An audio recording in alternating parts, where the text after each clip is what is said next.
Skeletons are one of the most fundamental basic troops in Clash Royale. They're a constant.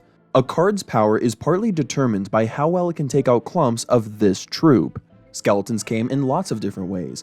As a trio, from a building, from a spell, summoned by a witch, even as an army. But what if they could fly? No, not like that. What if the troop itself could attack while flying? Well, that's essentially how the Bat troop was envisioned in Clash Royale.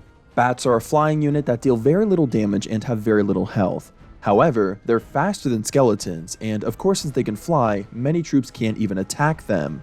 It may seem like an insignificant troop at first glance, but it effectively filled a new role and added a unique option for cycle decks. This wasn't skeletons, this wasn't minions, it was somewhere in between, and their inclusion left a long-lasting impact on the meta. So today we're going to go over their entire history, look at the decks they thrived in, the balance changes they received, and see how they ended up in the position they're in today. The Bat troop was introduced with the Night Witch, which was obtainable on May 26, 2017, and although we will certainly be bringing up the Night Witch later, this video will be primarily focusing on the Bats card, which came out the following month on June 23, 2017. Bats and Night Witch were revealed at the same time, so players knew this card was coming when Night Witch was released. But we're already skipping ahead a bit, because in the June balance changes, which came 11 days before the Bats release, they would appear in the balance changes. In this set, the number of units spawned would go from 5 to 4. Now, Supercell will obviously change cards they're developing before they're released, but announcing it in the balance changes as if it's already in the game was unprecedented. Like, why would people need to know this? We hadn't even seen the card in action yet. This announcement caused Bats to be a huge joke in the community before they were even released. Even the official trailer showed 4 Bats, not 5, so it wasn't even like you would have seen the trailer and then expected 5 before seeing the balance changes. Just to be clear, this had nothing to do with the Night Witch or her Bats, this only affected the number of units the Bats card spawned.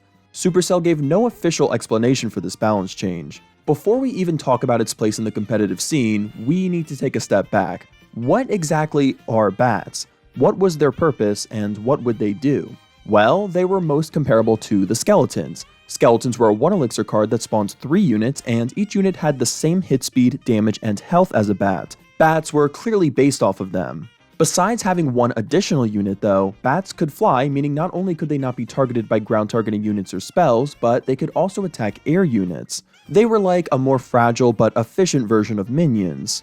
They also moved at a very fast movement speed, not fast like skeletons, which allowed them to get to their next target quicker. However, like skeletons, Bats were completely useless on their own. To get value out of them, you had to use them on defense or support them with something on offense. Every other 2 or higher elixir cost troop card could get at least a little tower damage on their own, so the fact that Bats couldn't was a huge drawback. It may have had some significant advantages over skeletons, but it was still twice the cost, and even though being able to fly would be nice in a lot of circumstances, that was also a disadvantage at times. Like if you were trying to tank a Prince charge. Bats would only be better than skeletons in rare circumstances. Against many troops like Hog Rider or Musketeer, the Bats' advantages over skeletons wouldn't really have a chance to shine. You were getting 33% less DPS per elixir with Bats than you were with skeletons. An interesting thing to look at is in the same set of balance changes where Bats were nerfed, skeletons also got a unit reduction from 4 to 3. Supercell had underestimated how strong and versatile they would be at 4, so maybe they thought having 5 Bats would lead to the same issue. The Night Witch's disastrous release also may have played a part in it. Night Witch spawned a lot of Bats, and up to that point, she was considered to be the most broken card release in Clash Royale history, a big part thanks to the Bats she spawned, so they at least partially underestimated the troop already.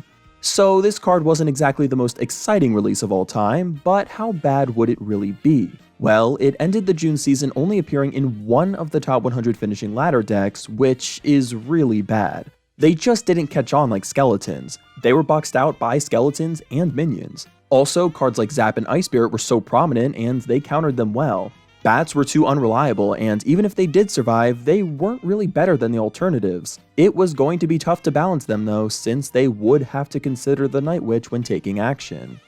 By the end of July, Bats weren't being used in even a single top 200 ladder deck. They were easily one of the worst cards in the game, and that was not going to change without direct help. So, on August 11th, 2017, Bats would appear in the balance changes for the first time since their release, which was a reversion of the last change, increasing the number of units spawned back to 5. We had never seen what 5 bats looked like in game, and clearly 4 hadn't been enough, so they were finally giving it a chance. Adding a whole extra unit is a huge change, but I don't think they wanted to touch the stats of the troop itself because of the Night Witch. 1 extra bat may not sound like a lot, but 1 extra bat means 1 more hit they can tank, an extra 25% damage per second, and now if played alone and uninterrupted, 1 bat would manage to get 1 hit on the Princess Tower. But considering the card had no usage in competitive play since its introduction, it's hard to tell exactly where it would land after the change went live. However, pretty quickly it was apparent that the buff made a world of difference. Bats were being integrated into so many different decks. Miner was one card you very often saw it with. It was really useful for tanking for swarms because it could get onto the opponent's side so quickly, and since bats moved at a very fast movement speed, throwing this combo down together would force the opponent to act quickly or else it could take the tower. It was quite powerful for a 5 elixir combo and difficult to counter efficiently. Hog Rider was also seen a lot with bats for similar reasons. Most top bat decks around this time had one of these 2 cards in them. They were appearing in a lot of the most used decks, and they were changing the meta. Up to this point, the Log and Log Bait archetype were thriving, but since bats were immune to Log, you saw the Zap spell rising in popularity again to become the most used spell specifically to counter them. Bats may have seemed like a throwaway cycle card, but they were really influencing the meta. There were a lot of cards that died to Log and not Zap, but there hadn't been one that was the other way around. Log was especially more appealing after Zap was nerfed to no longer kill goblins, and that had been a problem. Bats fixed this disparity, making it a bit more difficult to choose which spell would be better for your deck. Bats were a necessary option to have for the sake of balance for other cards. But they may have gone a little too far, because by the end of the August 2017 season, they were the 3rd most used card in the top 200, appearing in nearly 40% of decks. It only had 1 less appearance than the Ice Spirit, and the number 1 most represented card was Zap, which had doubled in top ladder representation. Bats were more influential than any other spell bait card. Who knew one little bat could have such a major influence? You'd think with being a top card, Supercell would give the bats a small nerf to meet in the middle a bit, but they actually wouldn't receive another balance change for the rest of the year. It was still a bit too early to tell exactly what the best move would be. Supercell typically lets cheaper cards get away with having higher usage than other cards since they're usually less hated and intrusive. Plus, they're usually considered to take more skill to play, which is what Supercell likes to encourage. Usually. Going back to 4 bats wouldn't work, so the direct stats of the bat troop would need to be changed, but Night Witch was a fairly balanced card statistically, so a nerf to her would have been unnecessary and potentially kill her. Waiting did seem like the correct move, as in the next couple months, bats' use rate would trickle down. They were still great, but the meta was adapting to them. Log bait had been popular for most of 2017, and now you were starting to see Zap bait combos rising. Inferno Dragon was a great synergizer to bats because they shared a common weakness. The user could get the opponent to use the spell on one of them so that the other could get value. With Zap still in around half of top ladder decks, using bait was pretty much necessary. All in all, bats seemed to be in a pretty good position. They weren't dominating, but far from useless, and couldn't just be thrown into any deck. Zap bait would see some more development in December though. In December, we got a skeleton barrel buff, which made it prominent in competitive play. This troop dropped skeletons upon death, and a small spell was usually the best counter to it. Although, since that was more instant and could hit the skeleton barrel before it popped, it was widely considered the better counter. But it had a pretty unique synergy with bats that was more than just baiting out a small spell. You see, since the skeletons couldn't be affected until the barrel dropped, you could send in bats with it, which would leave the opponent a tough choice if that was all they had to deal with it. If they zapped them before the barrel reached the tower, the skeletons would be untouched and pose a major threat. But if they waited for the barrel to pop, the bats would have already gotten a significant amount of damage by the time the skeletons hit the ground, because not only was the barrel half the speed of bats, but even when it died, it took a relatively long time for those skeletons to appear. You just had to have the barrel tank, and it was a pretty annoying 5 elixir combo. The barrel was basically a shield for the skeletons, making spells far less efficient against them together. This is partially what led to bats spiking in usage in December and being played in the #1 most popular deck in top ladder. Along with the Rising Goblin Hut and new Royal Ghost card, this deck was so powerful. It had finally dethroned Logbait's dominant position, which had been the #1 most popular deck for nearly the bat's entire life.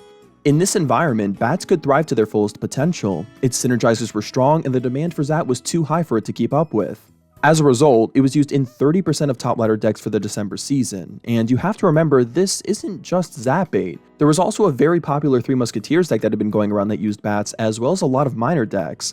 They were once again the most popular swarm card, and they were getting annoying, so Supercell would decide to nerf them very soon. On January 24th, 2018, bats would receive the first nerf they got since they were released.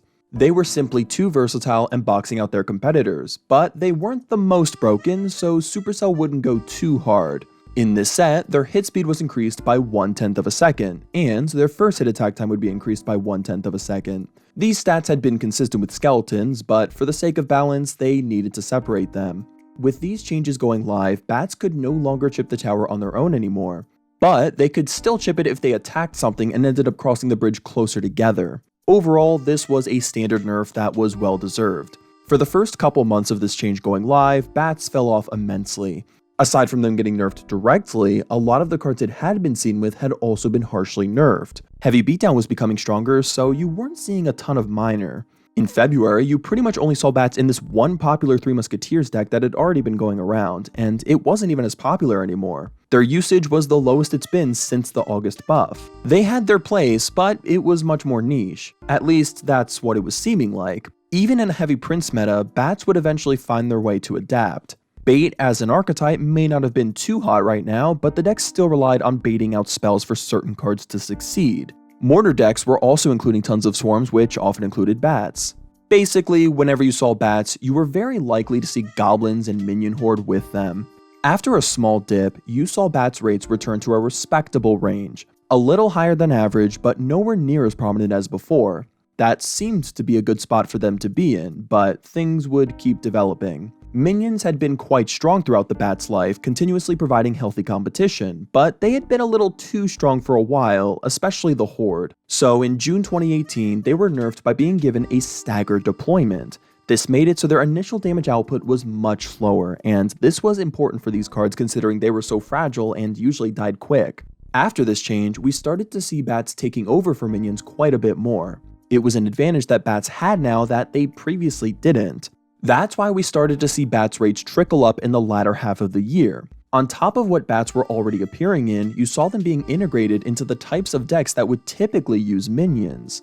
By the end of the year, they were used in more than a quarter of grand challenges as the third most used troop. From P.E.K.K.A bridge spam to mortar bait to Three Musketeers, bats made very frequent appearances. They were a bait card, a cycle card, an air counter, all for 2 elixir. Zap may still have been a hard counter, but in 2018 the Barbarian Barrel had been massively overbuffed, which led to it overshadowing the other small spells, indirectly hurting Zap. Since Barbarian Barrel couldn't affect air units, it was a relatively safe environment for bats. Although overused, they didn't feel intrusive, so Supercell left them alone for a while. In January 2019 though, Clone was given a change that made it more prominent and you were seeing bats a lot with it. Cloned units only had 1 hit point, and this didn't matter as much with bats since practically everything one-shot them anyway. Obviously, cloning bats by themselves wouldn't be valuable, but in a big push, they could quickly overwhelm. This might have been the push over the edge, because in March 2019, they finally decided to make them consistent with minions by giving them a 0.15 second stagger deploy.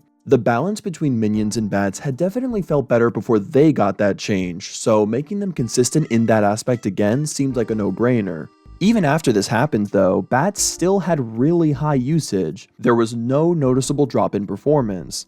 Since bats were used as a bait card a lot, the stagger deploy didn't have as much of an impact as it did for other cards. Another thing to note is the rise of Miner in 2019. Miner may not have received any direct changes in 2019, but due to other environmental factors, a big one being the rise of bomb tower and wall breakers, it was in very high demand, giving bats great purpose. By January 2020, they were the second most used troop card in grand challenges behind only the Miner itself. This Miner deck was very popular around this time, and you still saw a lot of Miner Mortar and Mega Knight Zap bait. With them still making occasional appearances in Balloon and Hog decks too, it's no surprise they were one of the most used troops again. Bats could even assist in taking down bomb towers and counter wall breakers for an equal elixir trade. They kept being integrated into new meta decks going into 2020, one notable one being this Hog Firecracker deck. Minions had pretty much fallen out of the meta by this point, as arrows became much more prominent thanks to a rework they got in November 2019. Bats were safer, and their very fast movement speed went a long way to keep up in this fast-paced environment. They were consistently remaining a top card going into 2020, and as the meta kept developing, it only got better for bats. For example, in April 2020, the Skeleton Barrel received a rework which made it more prominent, leading to bats again appearing a lot more with it. In May, you even saw a trending Royal Giant deck including bats, utilizing the new cards released that year. It was pretty clear by this point that bats weren't just popular because of overpowered cards like Miner or Skeleton Barrel, they were just too strong and versatile on their own. This month is also the month where bats surpassed Miner's usage, becoming the most used troop in Grand Challenges, even almost surpassing the log. Miner had been nerfed in March of this year, but it had no noticeable effect on bats. With them trickling up so much, it was no surprise to see them appear in the balance changes once again. On June 2nd, 2020, bats would appear in the balance changes for the first time in over a year. They were simply overused and needed some toning down, but that wouldn't exactly be what would happen in this set of changes. Bats wouldn't be getting nerfed, they would be getting buffed. Their stagger deploy would be decreased from 0.15 seconds to 1/10 of a second, allowing for some of the bats to attack a good bit faster. This was definitely an unnecessary change for bats, so why implement it? Well, it was for consistency. Almost every swarm card stagger deploy was being standardized to 1/10 of a second. This was a nerf for some cards, but a buff to others like bats who had a longer stagger deploy already. This is a very small change that shouldn't really matter, but considering bats were already the most used troop in the game and seemed to need a nerf already, it just surprises me that they didn't implement some sort of bat nerf to ensure that they wouldn't get too out of hand. I think the main reason for this lack of attention was, once again, because of Night Witch. There wasn't really much Supercell could do to bats without affecting her, and she was right around the average use and win range, so it seemed like she was practically shielding bats from the nerf hammer. Stagger deploy was basically the one stat they could use to balance bats without affecting the Night Witch, but with that standardized now, they put themselves in a corner. But it shouldn't have made too much of a difference. When the stagger deploy was implemented, it barely made a difference, and it was being decreased by only 1/3 of what it was increased by back then. Although this was true, it definitely wasn't going to hurt, so you still saw bats in nearly a quarter of Grand Challenge decks following the change. There was actually a bit of a drop, which might be surprising to see, but that was because in this same month, the Skeleton Dragons were released, which were air splashers, so it makes sense why an air swarm wouldn't be at its peak. That could have been a reason as to why they held off nerfing them as well. But even though Skeleton Dragons were quite strong, it wasn't enough to stop bats, and in July after Skeleton Dragons were nerfed, we saw bats usage trickle back up closer to 30%. Bats were basically a necessity in certain archetypes, and it was getting old seeing them so frequently in competitive play, even if they didn't feel that disruptive. So in August 2020, they would appear in the balance changes once again. Bats had been one of the most used cards for a long time. They were cheap and had a high DPS. So, in this set, they were increasing their hit speed by 0.2 of a second. And, in addition, their first hit attack time would be increased by 0.2 of a second. This meant their damage per second was about 15% less, which is pretty massive. If this wasn't bad enough though, this nerf isn't the only thing that would hurt bats. Miner also received a Crown Tower damage reduction nerf in this set of changes, hurting the combo even further. The team had been pretty relaxed on nerfing cycle cards, but this set of changes seemed to be the turn of the tide. Being cheap and unintrusive was no longer a safeguard. How much of a difference would this nerf make though? Stagger deploy may not have made too much of a difference with bats, but their DPS definitely mattered. Looking at its performance, you can see an immediate noticeable drop in use and win rate. They just weren't really worth using anymore. Mortar Bait and Hog decks were still around, but they were subbing bats out, and Miner was far less popular in general. The only bats deck that really stuck around was this Mega Knight Bait deck, but even that was dwindling. It definitely wasn't in the worst position a card could be in, but it was pretty apparent that the nerfs went too far, and as the environment shifted again, things would only get worse. In October 2020, we saw the introduction of the Electro Spirit, which was similar to Ice Spirit, but had a chain attack, which made it much more effective against bats than the Ice Spirit, who would almost never hit all 5. Electro Spirit could pretty easily hit all 5 bats consistently, making it pretty much the only hard counter that would grant you a positive elixir trade. As it started subbing out Ice Spirit, it was harder to get value out of bats, since when the Spirit was used against them, you wouldn't have those 1 or 2 leftover bats that would avoid the blast. Personally, I don't think it would be necessarily wrong to leave the card in the state it was in. It may have had below average rates, but it had a place in a couple of decks, and its rates weren't really that much below average.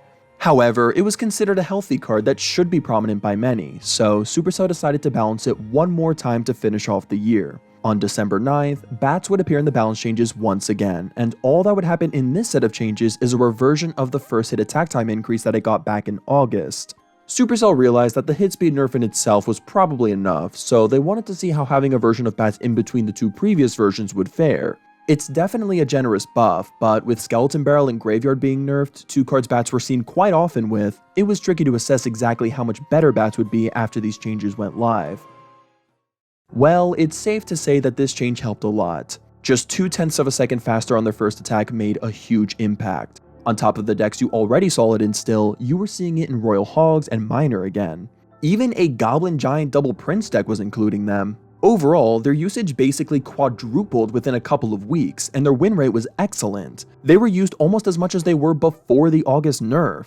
It was a bit surprising to see the impact it had since the hit speed nerf had seemed to have the bigger impact, but there is no denying the stats. They were appearing in a variety of decks despite being weaker, so they weren't as troublesome as before. But this wouldn't really last. In the first few months of 2021, you'll notice bats rates slowly trickling down month to month. They were still pretty healthy overall, but you'll notice a more significant drop in April. This drop coincided with the Mother Witch buff, which happened at the end of March. Mother Witch hadn't been too prominent up to this point, but it was naturally very good against bats because it turned every unit it killed into a cursed hog that would then fight for her side. Bats could be one-shot by her, so when used on defense, the Mother Witch could easily turn them into a swarm of pigs, ultimately making the bats less than worthless. You simply did not want to use them when Mother Witch was on the field, and because she was meta now, there were fewer situations where bats would be useful, leading to their rates falling below average. You couldn't even safely cycle them in the back, and for most people, it just wasn't worth the hassle. And with balance changes being scarce in 2021, bats were gonna be hurting for a while. The rates practically ended up where they were at before the December buff. They were barely viable despite having such a high use and win rate in this same state just a few months prior. You can't give Mother Witch all the blame for this fall though. Electro Giant was a relatively new win condition, and bats were basically useless against it since it had a force field. The Fire Spirits were also reworked into a solo 1 elixir unit in June, and its splash radius was vastly increased, meaning yet another hard positive elixir trait to bats was added. Despite it seeming pretty bad though, bats held on. They weren't in the best place statistically, but they certainly weren't in the worst place either. These weren't even rates that would make a card considered unviable, just a little below average, which indicated that the card was pretty good since this was a very unfavorable environment which would eventually change. In the September balance changes, both Mother Witch and Fire Spirit were nerfed, and following this set, you immediately saw a sharp rise in bat usage. Bomb Tower was also buffed, which helped bring this Miner deck back. Bats were finally back to the rates they had before the Mother Witch buff back in March, which was to be expected since they hadn't been directly changed all year. You had been seeing Golem Clone in the summer a bit, but at this time, the real hot clone deck was Lava Clone. This was a pretty good environment for this deck since Fireball was still the hottest big spell due to the prominence of Mother Witch keeping poison at bay, and cloned units would be turned into cloned hogs from the Mother Witch, which were basically useless. Yes, even though Mother Witch had been nerfed, it was still very prominent. The future of bats was looking good.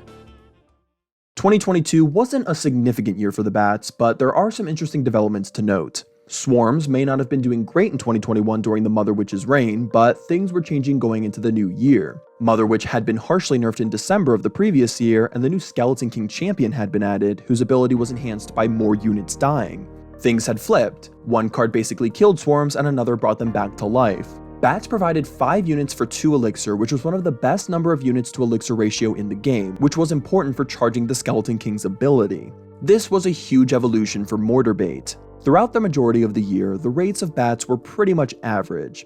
They seemed to settle around the perfect range. With Mortar Bait, Mega Knight Bait, and Lava Clone, bats maintained a place. However, once again, we would see a meta shift later in the year. In October, the Phoenix would be added, which was a very strong air unit, boxing most other air units out of the meta completely. Overnight, bats rates fell to a very unhealthy range. Even with an emergency nerf, bats were suffering throughout November. These were the worst rates bats had pretty much since their launch. They were even lower than they were in late 2020. It was a very big environmental shift that showed bats might actually have needed some help. Phoenix would get nerfed again in December, but minions were given a generous buff since they had been boxed out too, so that in itself could have boxed out bats as well. However, in December, they started to recover as the meta eased back to normal. but it never quite reached the high usage it had before the Phoenix came out. In the first few months of 2023, Bats usage hovered between 7 and 9%, with a win rate hovering around 50%, which was right around perfectly average for the time. It may have suggested Bats needed a little more help, since it seems like they wanted them to be on the higher end of usage anyway, but they were honestly fine in the position they were in. They were mainly only appearing in minor decks now, as Clone and Mortar fell off quite a bit, so Bats fell a bit dependent on it now, indicating that if Minor fell out of the meta completely, Bats would likely follow suit.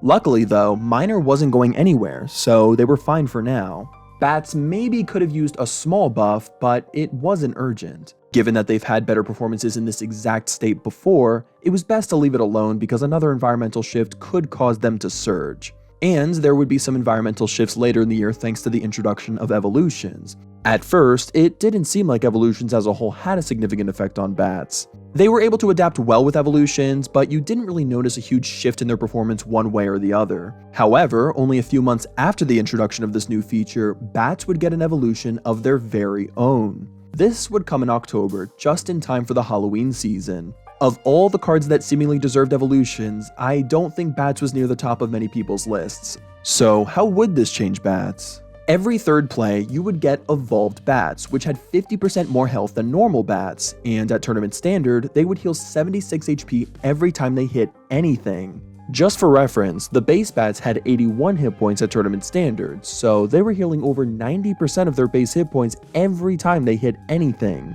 However, they would only be able to have a maximum of 244 hit points, which is just slightly more than minions. The initial 50% bonus was useful for letting Bats survive a Spear Goblin hit, Poison Tick, Archer Shot, and Minion Shot, and once they were fully healed, they could survive a Musketeer Shot and even a Zap. They were still a fragile troop at the end of the day though, and its ability was rather mundane compared to other evolutions. Its healing wasn't even instant. It took a second after hitting its target to get that healing. This came out in 2 ticks with half a second in between. This was slower than the Battle Healer and Heal Spirits ticks, which came out every quarter second. Personally, it feels to me the dev team just wasn't sure how to give this card a proper evo. Healing wasn't something new, and this kind of ability just felt weird with something like Bats of all cards.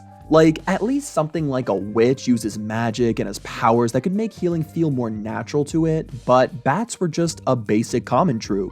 I'm a little surprised they didn't go with the multiplying ability like with skeletons, but I suppose that could have been much more annoying since fewer things can attack Bats. They're referred to as vampire bats in their description, so I suppose the idea is that they're sucking the life force out of their enemies, but then it feels weird that they can suck the life force out of things like elixir pumps. This was honestly probably the least exciting evolution yet.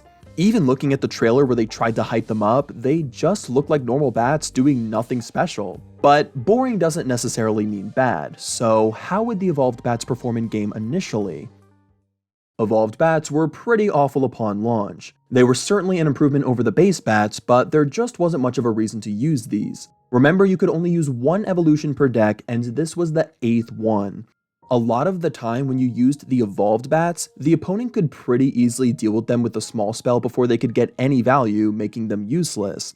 Compared to a knight with the health of multiple golems, archers that had a longer range and double damage, and royal recruits that could sprint, having a little extra health with only the potential to get the health of a minion was underwhelming. It wasn't worth sacrificing an evolution slot for. A lot of people argued they were really bad, but others thought they were decent. I really think they were in a great spot for an evolution, but evolutions in general were just way too strong. This was still a relatively new feature, and it seemed unclear exactly what power level Supercell wanted them to be at. As for the decks Evolved Bats were appearing in, you weren't really seeing anything new. Some minor players were opting to use the Evolved Bats, but Evolved Knight was just a much stronger, more reliable evolution that took up the Evo slot in most people's decks, including minor decks. Evolved Bats were just lame. So, in the season following their launch, they would receive a buff. They simply could not compete with the other Evos. They too often died before they could get a chance to get any value. So, on November 13th, they would decrease their first hit attack time by 0.3 of a second, allowing them to start healing in half the time. This was a pretty substantial stat buff, and almost immediately we would see a change in performance. Evolved Bats quickly rose to being the second most used evolution in challenges, and they had the highest win rate of any card in the game, peaking over 60%, which is insane.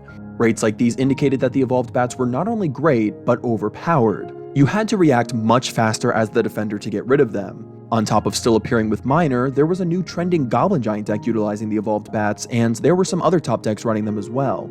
These bats were scary. With such a strong performance, you'd expect a swift nerf, but Supercell was letting them settle. Evolved bats seemed like they had potential when they were released, so it felt odd to let it settle now and not before, but there may have been another incentive for buffing it quickly and not nerfing it.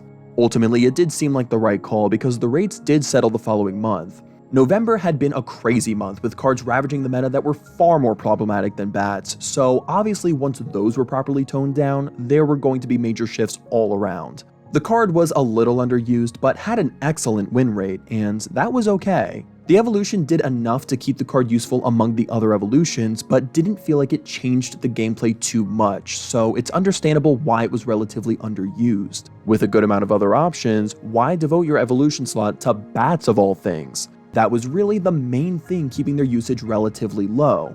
So what was about to happen next was huge for bats. In February 2024, Clash Royale would add the second evolution slot, meaning it wasn't so much of a sacrifice to use the Bat's evolution. One of Bat's main competitors had still been the Knight. Knight had probably the best evolution in the game and had been used in a lot of Miner decks where Bats could have been otherwise used. Even though Bats naturally synergize better with Miner, Evolved Knight was just really strong, which made it more appealing. Now you wouldn't have to choose either or, which made Evolved Bats a lot easier to justify using. It didn't have to be the best evolution anymore. This game rule change was a huge benefit to evolutions in general, and at the time of this slot being added, there were only 12 of them, so Bats were from a very limited selection of cards that benefited from this.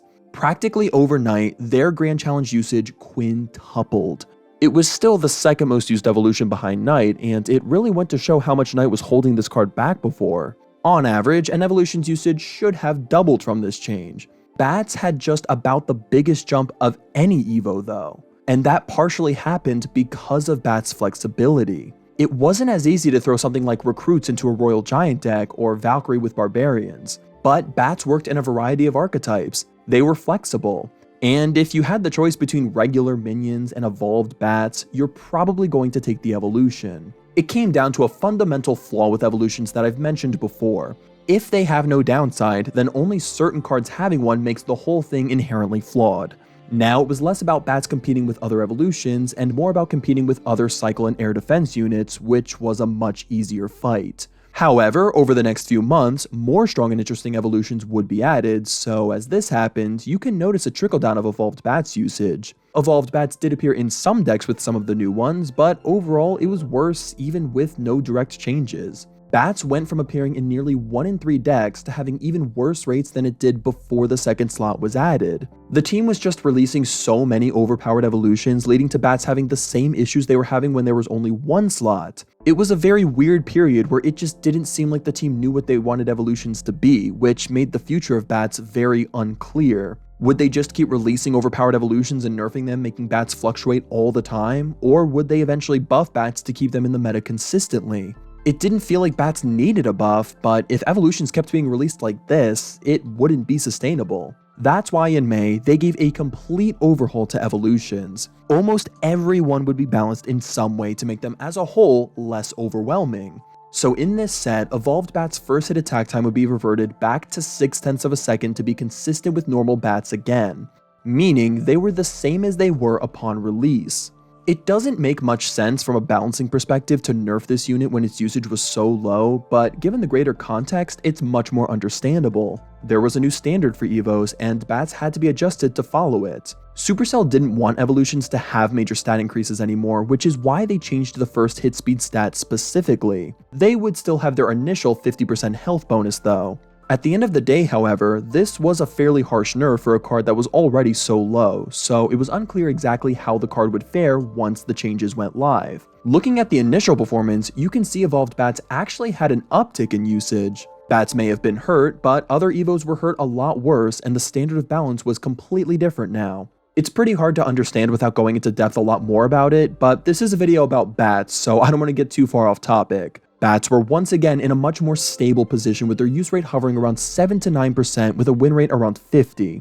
Regular bats were also seen a decent amount in some top decks using other synergistic evolutions. In the period after the Dagger Duchess Tower Troop was nerfed in July, we started to see a power creep of the Cannoneer. Cannoneer dealt a lot of damage per hit but attacked very slowly, so swarms were better against it, which led to an uptick in bats usage in response. Bats, unlike against the Princess Tower, would get multiple hits on the Cannoneer by themselves. The Princess Tower one-shot them already anyway, so bats were objectively far better against this tower troop. You saw some very popular Mortar Swarm bait decks trending throughout this period. None of the Goblin Swarm or Minions cards had evolutions yet, so even though you did see evolved bats get replaced by new, shinier evolutions in some decks, they were practically irreplaceable in this archetype. By October, they had risen to become the third most used evolution in challenges, and even the base bats weren't in the worst position. So shortly after this stat was taken, on October 8th, both the Cannoneer and Mortar were nerfed, and you subsequently saw another tumble in bats' performance. It really went to show how reactive to the meta bats were. Even after these nerfs though, you continued to see a decent amount of Mortar bait utilizing the new overpowered Goblinstein champion, helping the bats finish off the year with a 10% use and 54% win rate in grand challenges. And that brings us to 2025. So far this year, bats usage has been stable for the most part. Their evolved usage has been hovering around 6 to 8% in grand challenges, with base bats occasionally seeing some use in competitive play as well. There was an outlier to this consistent stream of usage in February, mainly thanks to the rise of this new deck though. Bats may not be in quite the same position as something like Skeletons or Ice Spirit, which still have extraordinarily high usage like maybe it was intended to have, but they certainly have their place in today's meta. They're a flexible card, and I don't really think people mind if they're used in 5% or 20% of decks. They're not intrusive, but I don't feel like they need to have significantly high usage either. They're not the funnest card to play, but sometimes you need them, and they'll always be there. To this day, evolved bats are still the exact same as they were upon their launch, which was nearly 2 years ago now, which is pretty impressive. It's the oldest evolution to still be the same as it was upon launch. Sure, it did technically get changed, but it ended up getting fully reverted. Bats needed the change at the time to compete at the higher power evolutions were at in 2023 anyway. Considering how much they overhauled evolutions over time, it's surprising to me they didn't need more treatment. It just seems they were ahead of their time. Even the base bats haven't gotten any adjustments since 2020, so it seems they're pretty fine-tuned, and I wouldn't expect that to change anytime soon. But hey, you never know. Just this month, as I was making this video, the Furnace got a rework, making it much more prevalent, meaning almost everyone was using a hard counter to bats, since they spawned fire spirits. And the minions were given a significant buff, which led to them being the air swarm card of choice. This has ultimately led to bats' rates plummeting to an unviable range. I'm sure this will change as the meta gets fixed, but it just goes to show the fragility of this card. I wouldn't personally give bats any balance changes right now, but I'm curious to see what will happen given enough evolutions crowding the field. But anyway, let me know what you think about the bats and if you think they need any adjustments. Also let me know which card's history you would like to see next. Thank you all for listening, and I'll catch you later.